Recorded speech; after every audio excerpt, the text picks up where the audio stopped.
In Memphis, nothing comes easy, and that's exactly how we like it. This is a city built on hustle, on heart, on grit. And at Carway, our rides are built the same way. Tough, reliable, ready for the grind. No games, no gimmicks, just Memphis-style service. Real, honest, and built on trust. Where grit meets grind, you meet your next ride. Carway, grit, grind, and Pink Beetles.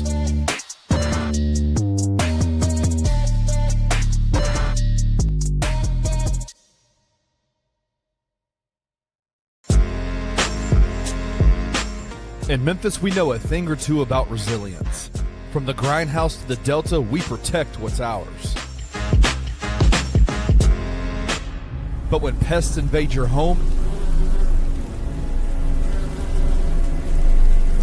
it's time to fight back.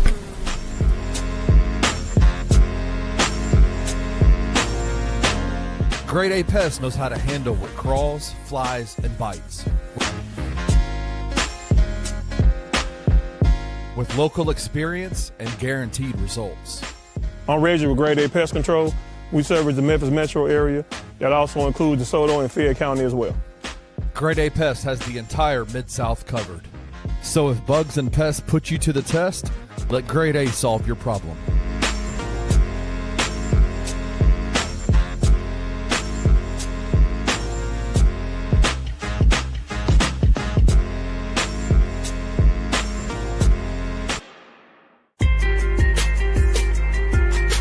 Bluff City Media presents The Anthony Sain Show with your host, Anthony Sain.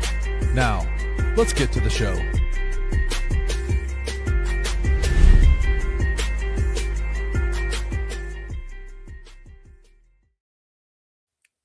What's going on, everybody? Welcome to the Anthony Sain Show. This is, of course, your host Anthony Sain. I'm still battling with my voice, man. I feel like I'm about 80-some% there, man. I just certain octaves I can't still get to, man. You know what I'm saying? 50%, man. I mean, it's still a but I'm out here. I'm out here in beautiful Whitehaven, Tennessee, man. My guy Kenny Stubblefield joins us from Collierville, Tennessee, man. Jason Smith joins us from Cordova, Tennessee. We out here. We come together, man. You know what I'm saying? I typically ain't no big three type dude, man. But you know what I'm saying? Hey, this is a big three I can get with right here, man. This is the Anthony Sain Show. Welcome to the show.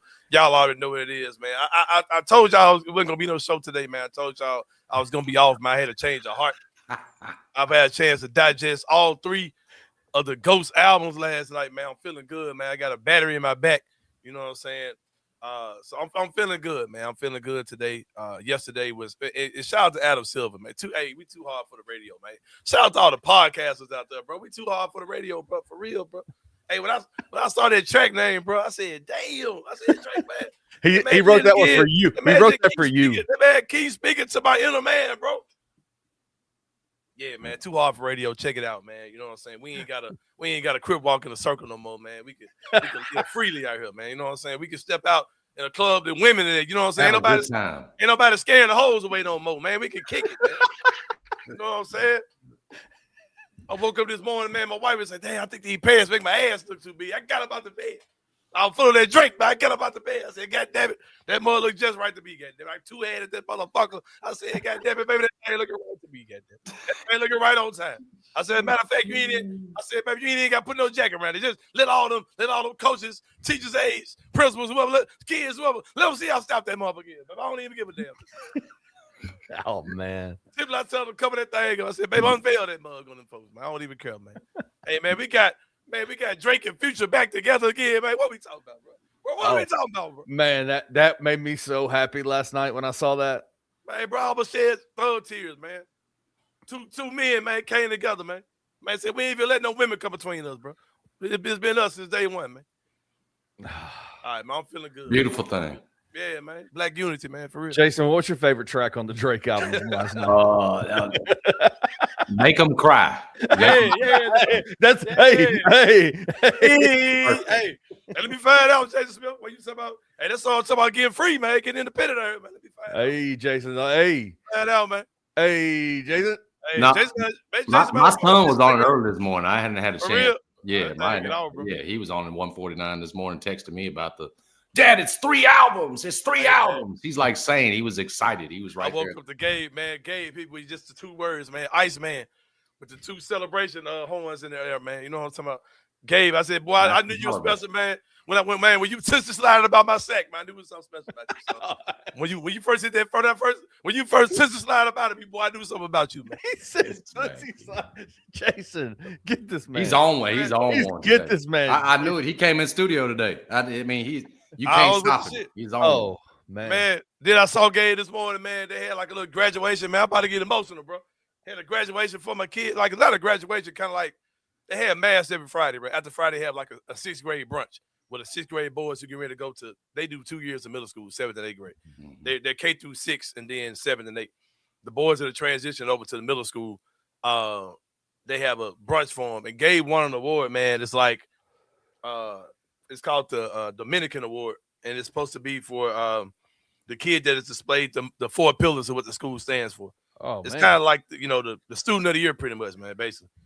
And it's for a kid who it says for demonstrating the 4 pillars of the Dominican tradition for prayer, service, study, and community. Like, he's like the best all around student, man. It's a black kid from the inner city, man, from what they call a broken home, man. You know what I'm saying? Me and Gabe mama situation ain't like many parents. Most of the parents tell they mom and dad are married to each other. Me and Stephanie are not married. And you know what I'm saying? We produced Gabe, brought him to this world. And typically a kid like that, they say he's a statistic, man. But they said this kid, the best overall kid in there. And he don't look like most of the kids in there. And he don't come from the same background most of the kids in there, man. So I'm proud of my boy today. Feeling good, man. Had a great time doing it. Then I slid over to y'all are not Intercom. Y'all are Odyssey. Went up to the Odyssey Studios, man. Did Jason and John with my boy, man. I'm feeling good, man. I'm feeling good. Gonna be a good day. You know what I'm saying? I like that outfit my wife had on. I can't wait to you know what I'm saying, minister to her later on today, man. Minister. And still her with the word of the Lord, man. You know what I'm talking about? Yeah, man. Feeling good, bro. Feeling good, man, for sure. But welcome to the Anthony Sain Show. Y'all know that Jason Smith joins us each and every Friday, man. Jason, last time we talked to you, we was in prayer, brother, that good things would come out this weekend. Yep. Last weekend, we all had good feelings. I hung out with my guy Rusty Whitten at Grind City Brewing for the Bluff City Media watch party. It's too much going on, man. Got Grind City Brewing, Bluff City Media, all that type of stuff. Yeah. Anyway, we were at Grind City Brewing. I watched as the Grizzlies got the 3rd overall pick. Where did you watch, vote, and what was your reaction when you saw it? We had gotten back to the house. We were here. My kid had played in that Puma tournament over at the MSEC, and we had gotten back home in plenty of time to get ready for it. And we were, like I told you guys, I didn't have a wife in town to worry about for Mother's Day, so we were locked in. And once I think it was DeMichael Cole from Over the Commercial Appeal, I saw it had on Twitter first top 4. Then Malika Andrews, I think after Sacramento, right there around that point, she confirmed it. Grizzlies are moving up. Dude, we were jumping around. And at that point, saying it's probably a lot like you and a lot like Kenny. I didn't care where it was in the top 4. I wanted to make it to commercial break, knowing that you were going to be in one of those top 4. So we talked about this city, the sports landscape, Memphis needing a break, the Grizzlies in particular. And it sure felt like you caught one on Sunday, man. All of us felt it. Yep. Yeah, super, super big deal, man, to see that and just know that we could get up there with one of those guys. You know what I mean? And we're up there with 3. It feels like Caleb Wilson is a little bit outside of that top 3. It doesn't really seem like the Grizzlies would take him at 3 if he's there, according to some of the reports. There's some people saying that Boozer may not be there, right? That it could be a situation where teams are starting to value him now since they've gotten those combine situations. How much do the combine reports mean to you? Because me personally, my thing with the combine is they're not going to sway me towards somebody I don't like, right? But they can confirm it can make somebody that I do like better. Like if I got tape of you and I think you're a good player, combine stuff can only make me think more about you, but it doesn't make me look bad on anybody. Like I'm not going to knock Keaton Wackler because he's got short arms or whatever. So where are you at as far as how does the combine affect you? I think for me, and especially as it relates to these top 4, Cam Boozer convinced me with his testing that for those of us that had held to the argument that Caleb is so much more athletic, right? And has an upside based in that athleticism that's higher than Cam's, while that upside might be higher. I wondered if we've if we've kind of unfairly kept the ceiling too low on Cam. When my point is, he moved faster than Caleb in those agility drills, and 2 of those agility drills 40 pounds heavier. And for me, again, I didn't think that Cameron Boozer was unathletic, but what it showed me was that he's at a different level than I certainly thought he could move at that weight. And so you talk about how that translates over to the NBA and against bigs. I think for me, it confirmed that perhaps there's not this huge argument that Wilson's ceiling so much higher just on athleticism alone. While he might be more impactful on both ends at some point in his career, his Cam's testing cemented for me that this is probably the guy that the Grizzlies should take. I'm with you, saying I figured the Grizzlies were going to take him before the testing. He just checked so many boxes. But when he can sort of diffuse the whole, the argument that Caleb is so much more athletic. Cam's got a longer wingspan, and you mentioned this, saying he's about a year younger, and he's younger. Yeah, a year younger than Caleb. And Caleb Wilson is older than everybody in the top 4. So for me, the testing really just cemented it. Wow, Cam Bruiser brings a lot more to the table than maybe even I thought so, and particularly in those areas that I think maybe some of us were holding against him and trying to give all to Caleb. So I thought it was huge for Cam, and maybe even so much so that you had that buzz out of Chicago that he goes up to 1. I still think ultimately it's going to play out, in some order, AJ and Darren, and the Grizzlies will have the chance to take Cam Boozer. But the testing for me, it was all about what Cam was able to sort of prove in terms of moving. Just think about that strength and being able to move it and his immediate impact. You're putting it right next to Zach Edey, and it's, as DeMichael said, a seamless fit. You talked about earlier how the city needed that good news, right? Absolutely. Of getting, Cam Boozer.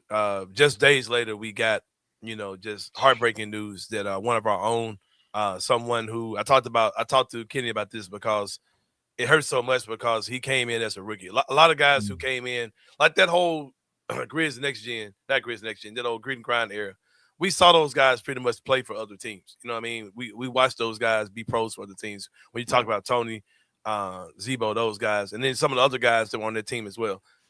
The only guy that she really drafted was Mike Conley, right? Like, we drafted BC, we drafted Ja, we drafted Jan, we drafted Dez. We got these guys in when they were kids.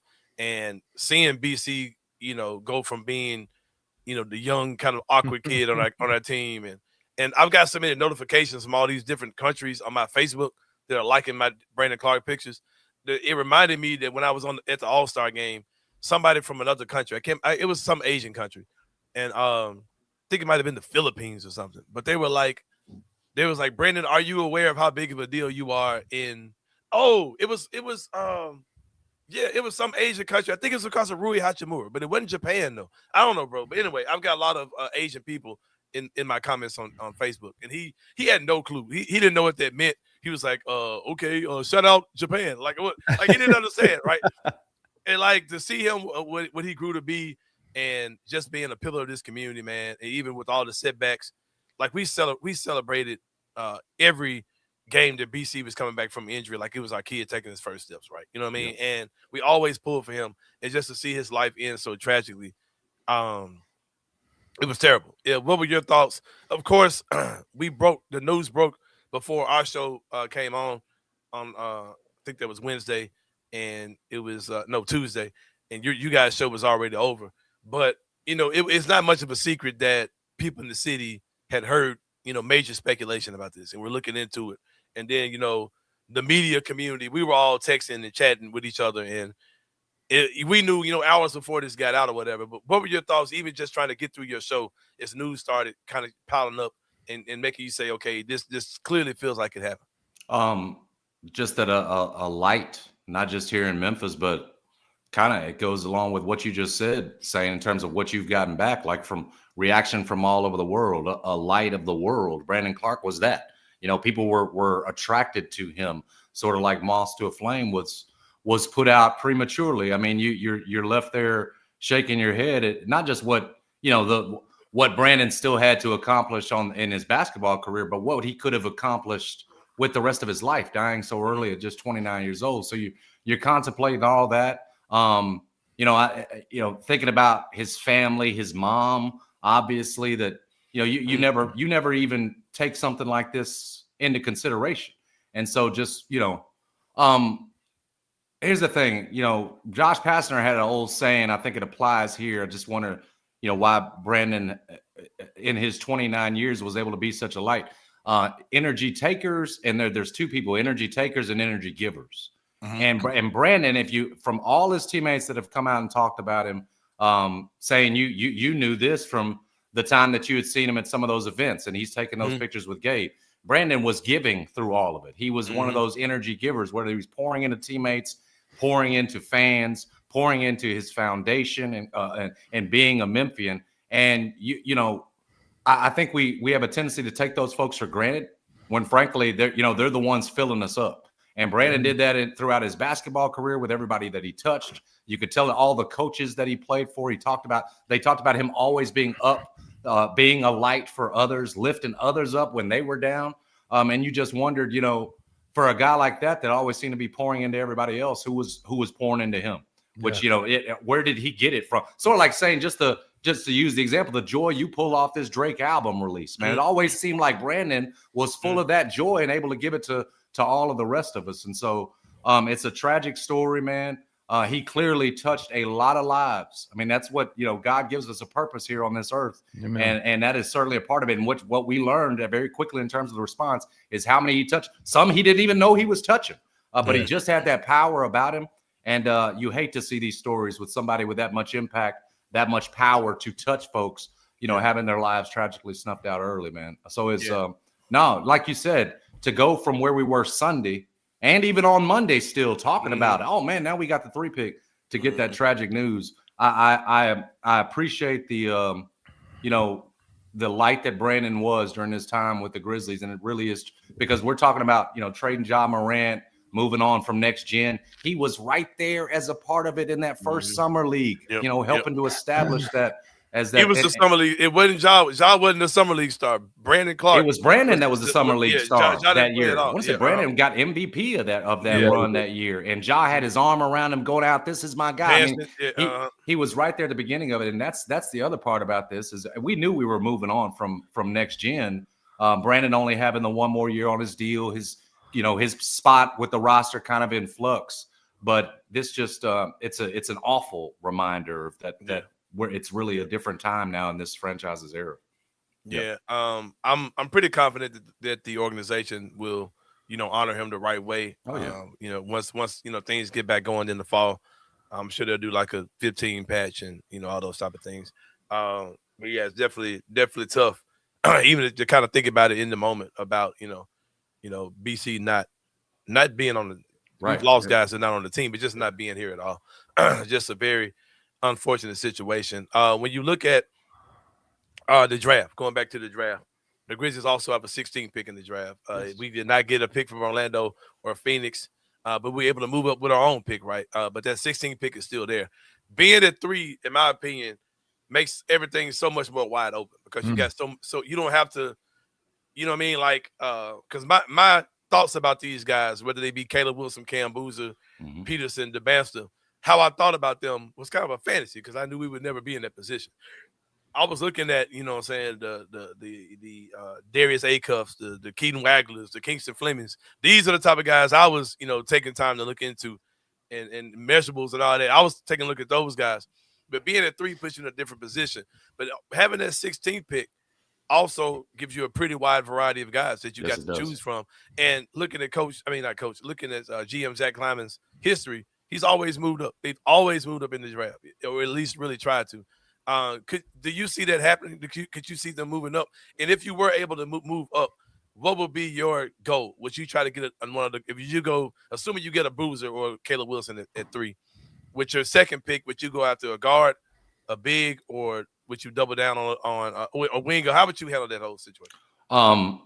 I hope that they're super aggressive in that way, Sain. I'm hoping, I mean, just me personally, hope they don't stay at 16, even though, in this draft, you probably could very likely get a player that can help you very quickly. All that said, whether it's moving up to get to somewhere between 10 and 12, you mentioned it today, maybe you get there and try to move up. What would be great, knowing that you've got the 3 now, is if you come away with this with 2 top 10 level, top 12 level talents. Right. Yeah, and you are the team that's got the assets to do it in this generational draft. with not just 16, you've got 32 as well. Keep in mind how deep a draft this is. That's as valuable, that's a late first round pick essentially that you've got that you could also use to move up with. And then you've got the treasure trove of the treasure chest of assets from Jaron and from Bain. And so listen, Zach Kleiman's, his career, his reputation's on the line in terms of this rebuild. He's got to get this done quickly. Why sit on these picks? You've pushed the button, you've acquired this war chest of assets. Why wouldn't you be aggressive? Yep. It's already his history. He's got more assets than he's ever had. And so for me to go, as opposed to making it, because I've asked you a similar question. I think you've convinced me, as opposed to making it, hey, we'll get the Jaron replacement in Cam. Let's go get us a quote unquote Ja replacement elite guard. I just want the 2 best available players. We can figure the rest out later. But if you could get them both top 10, top 12 level guys, right, being able to move up from 16 up to a 10, up to a 12, maybe it's a LeBaron Fine. Maybe you can get higher than that, Sain, and get into the mix for a Michael Brown or a Keaton Wagler. Should one of them come down to an 8-9? I am hopeful that this is the year that the Grizzlies are going all in. And this, Sain, we've said it.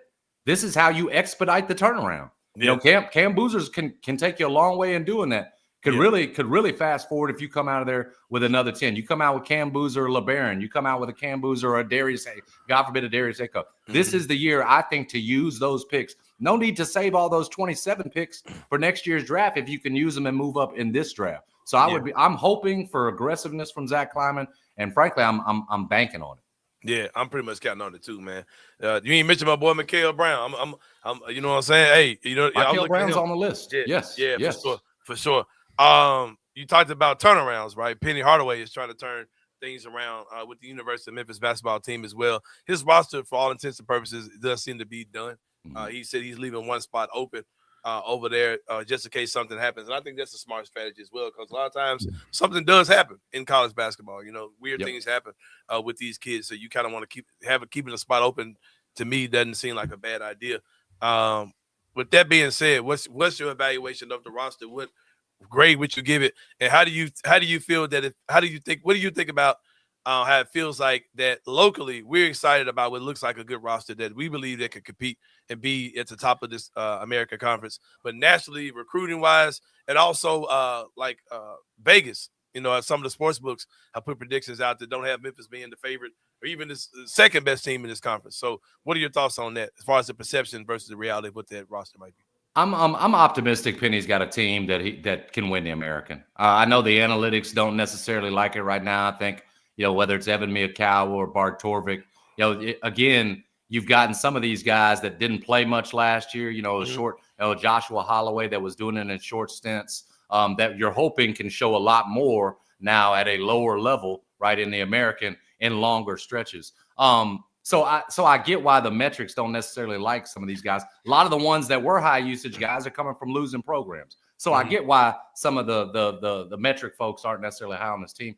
What's been key is how it fits together. We said that needed to be the priority for Penny going into it. He said that as well, and he seemed very, very pleased on Monday. I know a lot of coaches are going to be pleased with the roster they put together, but Penny knows this is a do or die year for him. And to see him, see him smiling, hear him that he was smiling out there, telling folks, well, we only missed on about 2 of the guys we went after. They beat out. Hitman told us at least 5 players beat out high majors for 5 of them, including Holloway. So my point is, for the guys that they prioritized while seeking best fit, they've mostly gotten them. So I think ultimately Penny's going to end up doing what they're supposed to do, which is winning the American, getting back to the NCAA tournament. Now, what you do from there, it's still up for. I don't know that you can put together a team on $6-7 million that can advance to a second weekend like used to be the expectation around here. But right now, you just need to get leveled back out. And I think he's got a roster that can certainly do that for and get this thing leveled out for the time being. My man Jared Davison, he got the name wrong. Jason Mitchell was one of my groomsmen as well, but that's not who he means to ask. He meant to ask Jason Smith, but he said, "What position do you think Memphis needs to see a key contributor come out of? Basically, which position is the weak link they will need to step up?" Talk about the Tigers. I think so. Yeah. That the center position doesn't have a lot of rim protection right now. I mean, you're still thin in the front court overall. You like the 2 guys they brought in, Cornelius Williams, and then The kid that they just brought in just signed, what is it, Maxim Logie, that they just got. At one point was committed to North Carolina, so he's good enough for North Carolina. You're happy to get him here, but neither one of them are shot blockers. They're both mostly rebounder. And then Jerry Dang, he's more of a shooter at 6'9" than he is a rebounder. So do they have enough in terms of defensively in that front court? That's going to be the question. Huge. And particularly that's the one. Is there enough front court depth? Do you have enough rim protection? Yep, I agree. I have a question for you? So Penny, you mentioned the Monday press conference he did outside of the Tiger Tour event out in Lakeland.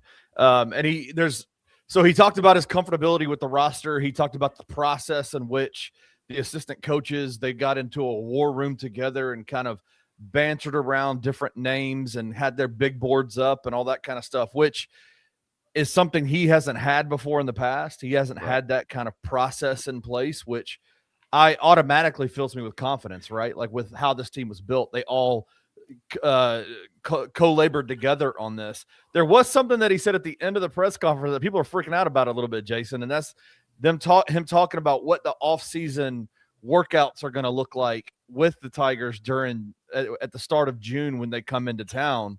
Everybody's going to be here. All 14 guys are going to be here. Right. They're all going to be on campus. And he talked about this idea of we're not going to do a lot of we're not going to institute a lot of plays. We're not going to do this. We're going to play a lot of 5-on-5 and read and react. And react type of stuff. And people freaked out about that. Like, oh my God. And all of this comes from Penny saying last year, 2 weeks before the season started, we're just about to put our offensive sets in. I stand on this. I don't believe him when he said that. I don't know why he says things like that, but I don't believe him. I think it's just to kind of troll people, to be honest with you.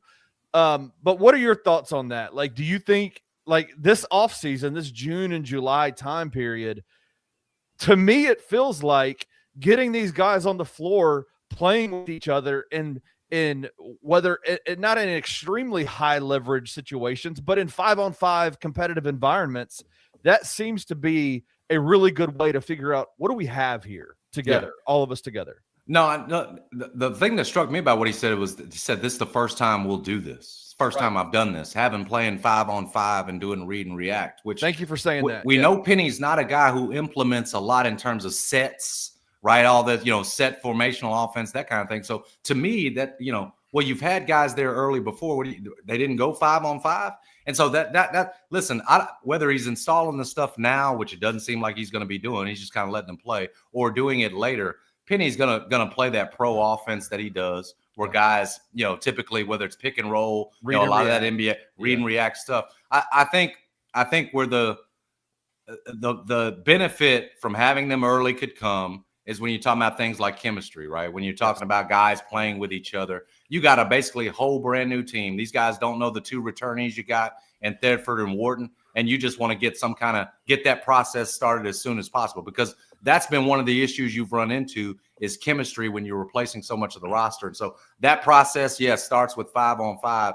I wouldn't mind seeing Penny throw in some more sets so that when that offense is not running, or you don't have a David Jones or a PJ Haggerty in that way where that ISO offense is running, that you can fall back on some things. But Penny's going to do it his way at this point, and hopefully he's got a team that by the time the season rolls around, man, is familiar with each other, knows each other, and more importantly, kind of knows what the roles for each is going to be. That's the key there. I think for me, what I step back on, and I totally agree with everything you just said, is he described 3 minutes prior to that the process in which they got these guys on campus, how they got them to sign with the University of Memphis, the new process, the war room strategy, the collaboration that they had together, the GM involved in that. Do you honestly think Penny and the coaching staff and the GM are going to sit there and go, all right, now we got them on campus, we had this whole process in place, now just fuck it, put them out there and let them just go roll the ball out and play? There's a process to this, guys. Like, they got to figure this thing out. Absolutely. What they have, figure out who, like, how does Rehard Favors like the ball coming off of a screen? Does he like it up here? Does he like it down here? Does he like it here? You got to get kind of a flow with each other, 100%. And then you build an offense set around that, right? If it's something they've never done, it's probably something that one of the assistant coaches is trying to implement. Anyway. 1,000%. It's probably not even Penny's idea. Like he said that he needs I need help with offense. I need help with defense. So yeah, I'm sure that's probably the style of one of the assistant coaches he has for sure. Yep. But Jason, it's been a good one, brother. We appreciate you each and every Friday that you're able to come on with us, man. We're about to take a break. When we come back, it's gonna be more than Anthony Sain show. We'll see y'all in a minute.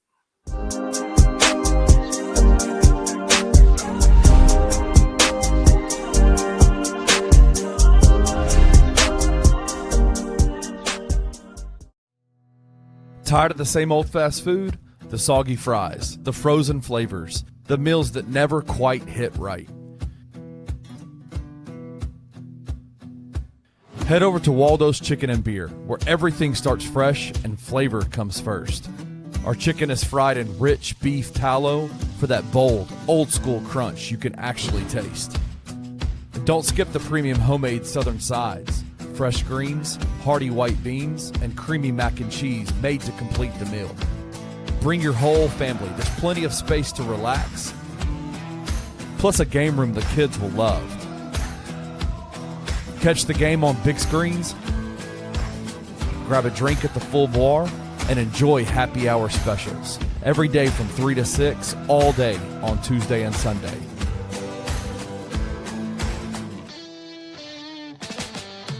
Waldo's Chicken and Beer. Real food, real flavor, made from scratch.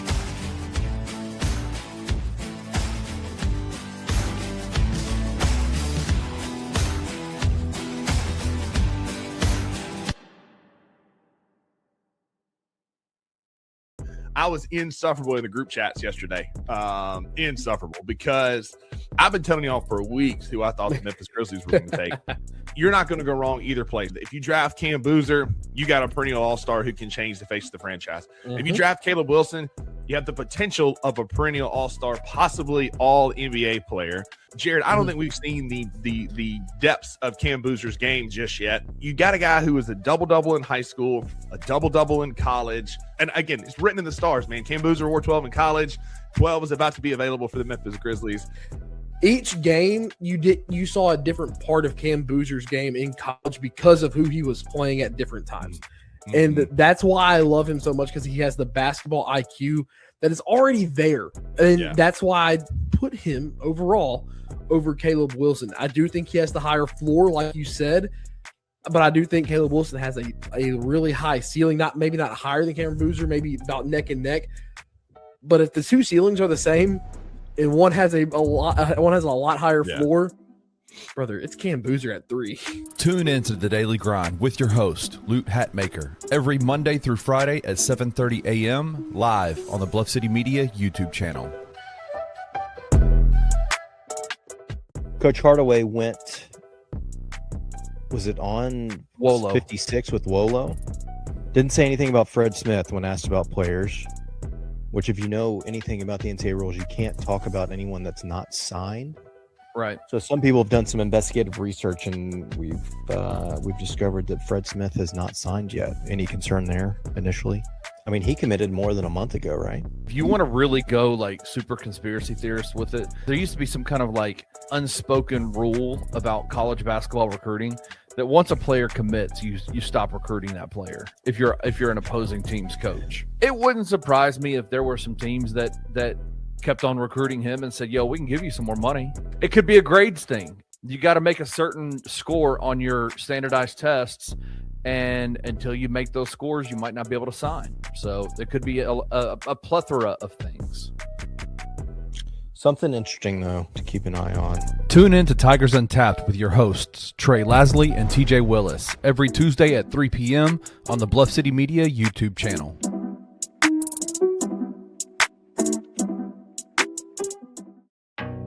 Some dreams don't just come true, they come with 4 paws. At Puppy Dreams, we match loving families with happy, healthy puppies. From playful companions to lifelong best friends, your perfect match is waiting. And with our professional grooming spa, your pup will look as amazing as they feel. Visit Puppy Dreams today and meet the one who's been waiting just for you.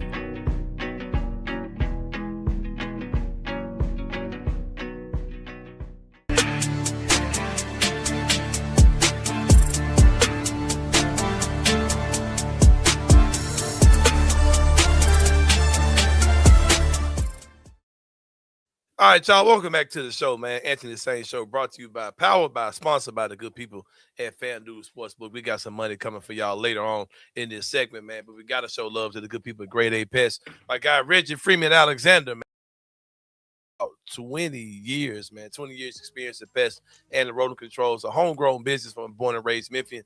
Committed to excellence by applying human and pet-friendly products that are safe and highly efficient to meet your pest control needs. Give them a call, 901-628-4867. Shoot them an email, gradeapservices@gmail.com. That is Grade A Pest. If you're looking for a quality used car, kid, I got bad news yesterday, man. But I'm going to tell you, I got bad news and I got great news, man. Oh. We had some ducks we had to get in a row when we were trying to get to tell you right. We really weren't in the buying position. We really just wanted to just kind of see what was out there, see what the newer cars look like, ride some stuff around. And then when we got to talking to my guy Mike at Carway, he was like, "Man, I can get y'all in this car. Like y'all situation is a lot better than what you think it is." He said, "You're a little bit off, a couple things you need to take care of, and I can get you in this car." I said, "Okay, well, Mike, we weren't really planning to think like that, but now we thinking like that. God damn it, we'll take a look at it." But I talked to Mike a couple days ago. No, yesterday. I said, "Mike, is the car still there?" He said, "Man, I ain't gonna lie to you. Somebody supposed to be coming to look at it today." I said, "Bro, will you do what you got to do?" I said, "But can you get us?" He said, "But don't worry about it. I can get you another one." I said, "Same year, yeah. Same color, yeah." He said, "I can get you the exact same truck." Oh, hell yeah! That's the type of stuff that Carway does for you, man. You know what I mean? He said, "But I gotta let this one go because bird in the hand." I said, "But it's all good." He said, "But we can get y'all one when y'all ready. I can get you one whenever you're ready." So that's the type of stuff you get at Carway, man. CarwayTheRightWay.com is the website. You can check out everything they got in the inventory. Financing is available. Bad credit, no problem. They're on 6154 Summer Avenue. Give them a call, 901-440-8251. And if you're looking for a pink Beetle, man, they are the only place. If you've seen one on the road, it came from Carway. They're the only place in the world you can get a pink Beetle. Barbie's dream car, you can get those joints at Carway, man. That is Carway Automotive Group. Antonio Jones is the master of definition, man. You need a haircut for the weekend, man. You're trying to get sliced up. Go in and get it done, man. You listen to that Drake, man. You should be feeling good, man. Want to get chopped, man. Be looking good out here. Give my guy Antonio Jones. Over 30 years in the barbering industry, man. He a rookie and a vet, man, like my guy Drake. It's a clean, family-friendly environment, natural enhanced styles, superior grooming for men, women, and children. Smash that QR code, man. Give it Antonio Jones the master of definition. He'll get you chopped up, man. And if you're trying to get some food, man, the birds are out, man. The birds are out, man. I'm telling you, Drake, that Made an Honor album, man. The birds, they ready. They ready. Got the heels on, man. The toes is white. You know what I'm saying? They ready to step out, man. My guy John Supper, he shot me a text. He said, "Man, what's the theme for the night?" I said, "Bro, we ain't got no theme. Just pull up anyway." I said, "If you coming, man, it's Drake Day, man. You gotta bring something bad with you." My boy John Supper pulled up with something bad with him. I said, "Man, my nigga, bro, my motherfucking nigga right here." John's the man, dude. I said, "I challenge you, bro, on Drake Day. If you come to Waldo, don't come by yourself, man. Don't come by yourself, man. Bring you something tough with you." That man brought something tough as a Waffle House steak, man. I'm trying to tell you. That boy had something with him, man. I said, "My nigga, man." Shook that nigga hand. I said, "Man, that boy understood the assignment, but it's Drake Day. We ain't stepping out. We step out for something bad. That's what we do, man." And then my guy Sam, who a hater, bro. Let me ask you this, bro. He talking about 5 or 41. First of all, I don't even know how many songs it is. I'm a Drake fan. I don't know how many songs it is, right? Right? I don't even know how many songs it is. Like, if the album is ass, if you don't fuck with Drake, how do you know? How you know it's up? Why you listen to it? Right? When they ask me, saying you like Big Crit, I don't listen to dude. I heard it one time. I wasn't feeling it. I don't listen no more. If Drake suck, why y'all listen to everything? Y'all listen when I listen. Y'all was up at 11 listen. Make that make sense, bro. Make that make sense. Oh. What did he say? Rearrange Iceman, Cinema. What are you talking about? The order of it? Yeah, I don't care about all that. If that's what you're talking about, I don't care about all that, bro. I listen to it like how I listen to that mother. Oh, he said, no, I ain't saying that's the best one. Iceman was the best album. The project is Iceman, bro. Iceman's the project. Yeah, the other two albums, he put them out to get about their contract, which is, bro, y'all don't want to talk about boss type shit that Drake be doing, because that fucking video that he did, the Iceman video, that shit was crazy, bro. That shit was fucking immaculate. Then he dropped that. That shit ain't even online no more. Hey, bro, don't get me started on you. Let me get on y'all ass, bro. Hey, don't make me come out the dome with y'all, bro. But what I about to say? Damn, what I about to say? I don't even know, man. Y'all threw me out, man. No, my boy, Waldo chicken and beer, man. All made, a made from scratch kitchen. Nothing frozen, all fresh food. Great spot for families because they got their game room with the full bar TVs for the full family experience. All fried food is fried in beef tallow instead of oil. They got premium southern sides like grease, white beans, macaroni and cheese. Happy hour drink specials all day, Tuesday and Sunday, every day 3 to 6. And the thing about Sam, this is my guy. You know, me and Sam are cool for real. Oh yeah. Sam is the most Drake ass nigga I can think of. He is Drake ass. Like, bro, you are full of shit, man. You are a Drake fan, bro. You are a fucking Drake fan. You were the prototype of a Drake Yes, bro. fan. Man, bro, I'd have been out with Sam and just seen a caravan of his exes walk in so many fucking times. Like, I see 3 or 4 of his nigga exes come up, hugged up on him before the night is over. Like, this dude's the most full of shit dude ever, bro. but you don't like Drake. Yeah, well, you're right, motherfucker. You ain't fooling me at all, bro. Go try that with somebody else, bro. That's my man. Sam is one of the Sam is one of the most awesome dudes, man. I've been Sam through Jason. And I do not regret it. That's my man. Like super supportive, man. John too. I met all these dudes through Jason, bro. John fucking that dude. I said, hey man, I said, bro, it's Drake Day, man. I said, I'm coming up with no hard leg, man. Coming up with something bad. Man, I don't know if it was as bad as or what, man. But he brought something with him, man. Sure. You know what I'm saying? But anyway, bro, give me Waldo chicken and beer, man. 2200 North Germantown Parkway, 901-716-0032. Sunday through Thursdays from 11 to 9. Friday through Saturday from 11 to 10. That is Waldo's Chicken and Beer. If you're looking to add a new member to your family, man, go to Puppy Dreams where puppies make life better. They got actual puppies in a recently remodeled showroom to choose from and get to know before purchasing. They got a full-service grooming salon. They got a 1-year warranty on every puppy you purchase, and financing is available. All puppies come from USDA certified breeders. 1740 North Germantown Parkway, 901-763-8523, Monday through Saturday, 10 to 7. PuppyDreamsMemphis.com. Also, man, our newest sponsor, Ken, they said, man, I'm too hard for the radio. Ken, they told me I was too hard for the radio. They looked me in my face and told me I'm too hard for the radio, man. They said, man, we can't sponsor your show. You too off the chain. You say anything, you'll do anything. You'll offend our customer base. Not our listeners. The listeners probably like you. But you'll offend the sponsors, bro. We can't sponsor your show. How the fuck I got 6 sponsors in on my own then, bitch? Hell, explain that shit to me then, bro. I know Billy Bob, you can't sell my shit. Billy Bob can't sell your shit. Yep. I can sell my shit, bitch. Yep. Hey, bro. It's like almost like saying, like, I want to sell your shit, but I don't listen to you. I don't know how to. Yeah, I don't listen to your shit. I'm not like your audience. I don't. It was crazy because.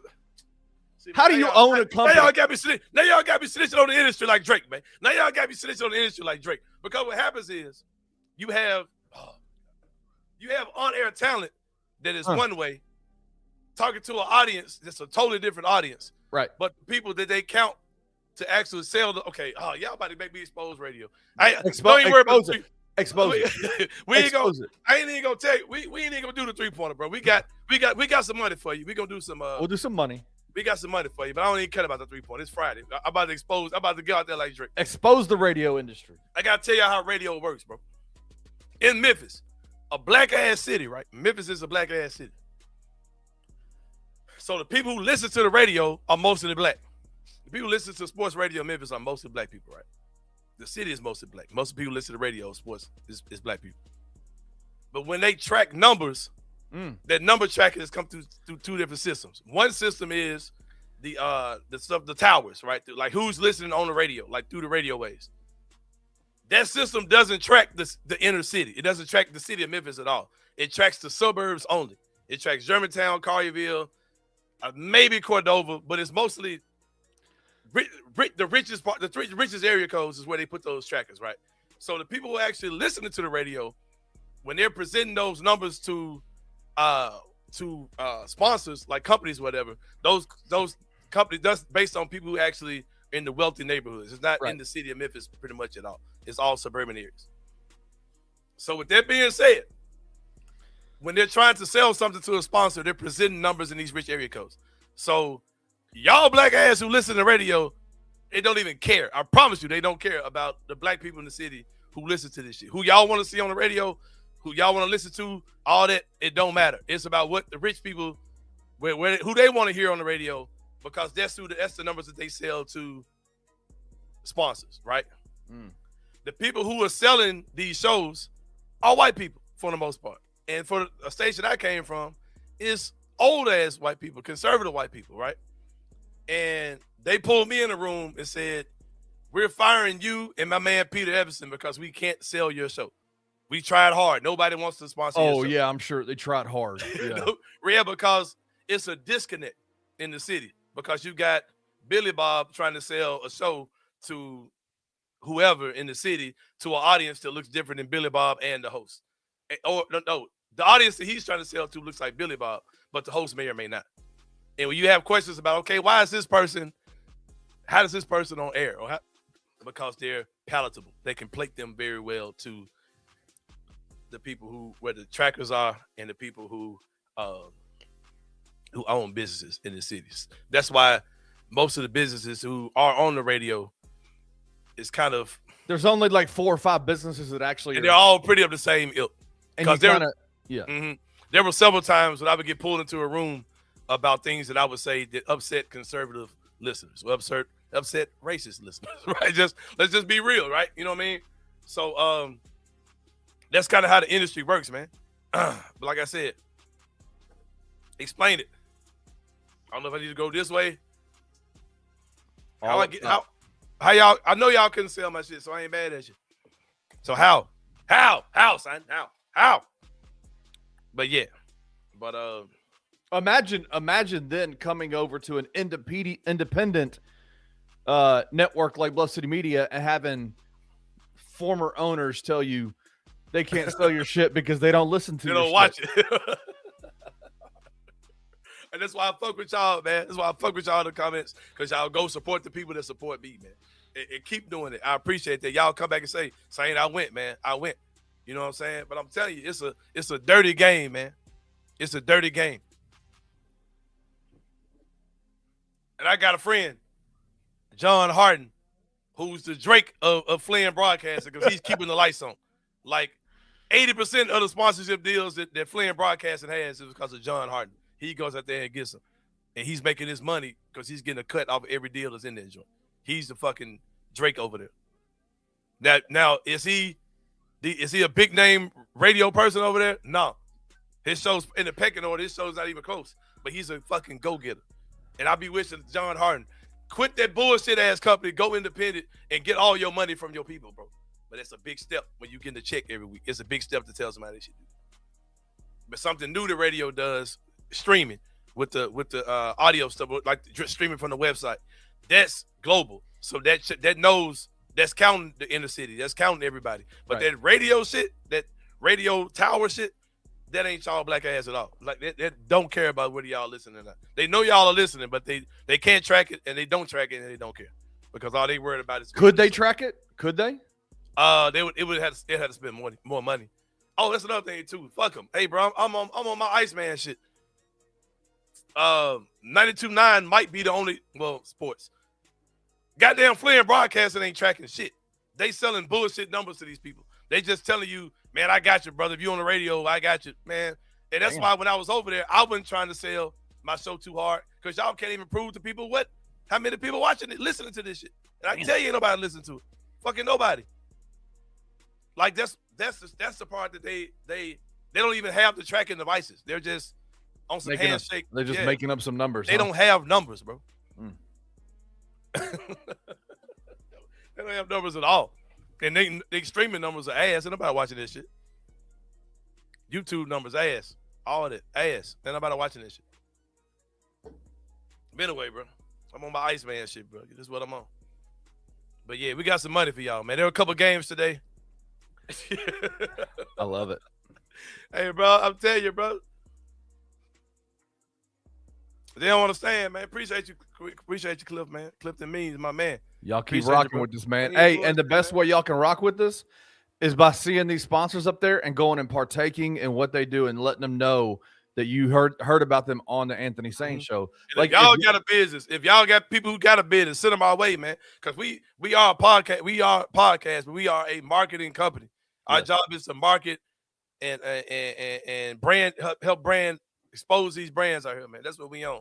Ain't nobody in the city coming out shooting a professional ass commercial like what we doing, but nobody doing this. Ain't nobody blowing these folks up with a visual ad and commercials and all that kind of stuff for these people. Ain't nobody doing this. Y'all, please do that. Go and see. Call Reggie with Grade A Pest. Call Michael over at Carway. Call Antonio Jones. Get up with Waldo's and Puppy Dreams. Man, go get up, Bray Joy. Man, I'm telling you, if you guys support what we're doing, it'll only help it grow. We take it to the next level, man. We take it to the next motherfucking level. Yep. I swear. Because the fact that we got sponsors like what we got is what allows me to go do shit in the daytime that I got to go do or whatever. Right. You know what I'm saying? Like, I ain't coming in after work doing this. Like, this is my full-time gig because of the people who fuck with us, man. But we got some money for y'all. Yeah, we do. Got a couple bets, I believe, man. Just one today. We got some FanDuel odds for the Minnesota Timberwolves game 6 tonight versus the San Antonio Spurs. San Antonio's up 3-2. Who do you got tonight? Who do you think's winning that game? Man, I ain't gonna lie, bro. San Antonio, they're back in Minnesota, right? They're back in Minnesota. Oh, we in Minnesota now. We in Minnesota. Braidjoy.com. Hey, go to braidjoy.com to rent to order Braidjoy. Braidjoy.com, Jared. Get you some, man. Get your beard right. Your wife gonna like it, man. Hey, make sure domesticated. Yeah, make sure you leave your wife smelling like your beard, my boy. That's all I'm gonna say, man. Get you right, man. Get you right, man. You know what I'm saying? Cause Julia be all up on your boy. I had it Braidjoy, my boy. Hey, son. I'm trying to tell you. But anyway, man. I think San Antonio gonna pull it out though. I ain't gonna hold you. Wemby scoring 25 points. Anthony Edwards scoring 20. Julius Randle to get 8 boards. Dylan Harper 6 boards. $10 win you $151, man. That's a cool little deal, man. Yeah, that's a cool little deal. You may want to check that out. But Kenny, we about to slide about this joint, man. We got to get to our Friday, man. It is a national holiday. It is a national holiday. You know what holiday it is? We're running back to Atlanta, baby. Yes, sir. Y'all know about this shit. Yes, sir. Hey, Jared, I know I probably got you in trouble yesterday, man. Hey, just cut that Drake on. Cut that Made the Honor John on, man. You know what I'm saying? You know what I'm saying? Tell the baby tell your girl, baby. Say, baby, them pants hooking on their ass like they missed it, baby. You know what I'm saying? You know what I'm saying? She'll know what's up, man. She'll get right, man. You know what I'm saying? Go set it off, Jerry. I'm trying to show you how to set it off, man. How to be a CLB, man. Certified lover boy. You know what I'm talking about. David Owen says, seriously, those commercials y'all do are top notch. So y'all have a roster of actors. I always crack up about the girl who disappointed by the apostle. Nah, that's a industry secret, baby. That's an industry secret, man. Hey, we better get about this Jordan weekend, man. Hey, I got a feeling, man. By the time we come back, that top 3-4 is gonna be a little bit more solidified. You think so? All the posturing. I think a lot. Either the posturing finna crank up, or it's gonna solidify a little bit, man. Hey, my guy, my guy the coziest, man. Hey, that's a real one, bro. Look at that, man. I love that song so much. Yeah, bro. Hey, I was listening to that in the gym today. I love that song. Hey, bro. It's going down, man. It's going down, man. For Kenny Stubblefield, this is Anthony Sain. Shout out to my guy, Jason Smith, man. We'll see y'all Monday, bro, and we out. Thank you for listening to The Anthony Sain Show. If you enjoyed this episode, leave a rating and a review wherever you download your podcasts. Also, like and subscribe to the Bluff City Media YouTube page. We'll see you back here next time.